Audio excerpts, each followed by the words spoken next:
do we need to say whether it's an opera or musical? I think it's possibly both and also neither.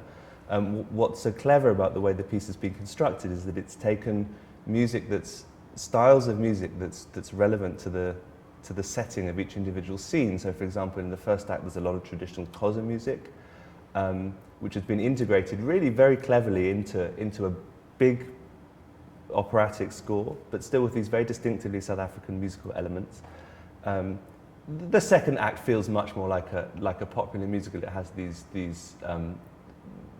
irresistible tunes from the 1950s in Sophiatown, which I'm enjoying hugely. And then I guess the third act has a more serious operatic feel to it. But I think the whole thing is integrated into an entire piece very successfully.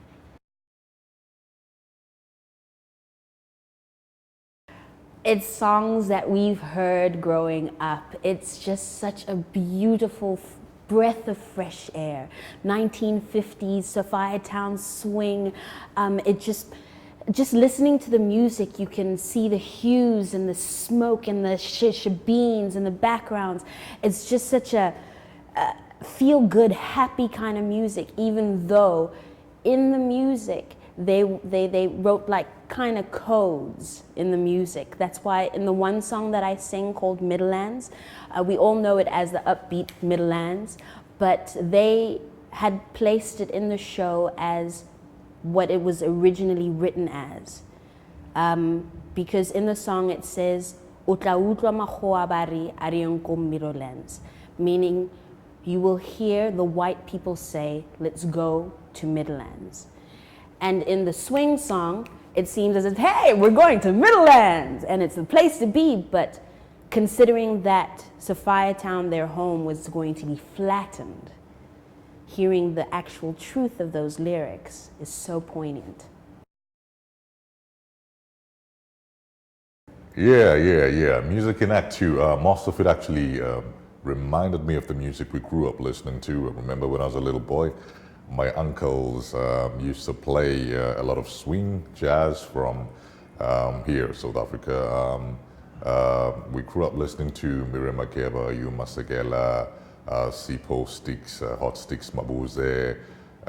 So yeah, I can identify with the music, and it's the other thing is that the music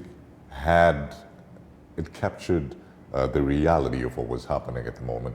It captured the oppression in the present. It captured the hopes that the people had in the future. It captured the fight that they had within them. So all that was what was coined into this beautiful music that they had, that they played in their backyard shebeens in Sophiatown, Kofifi, all that jazz.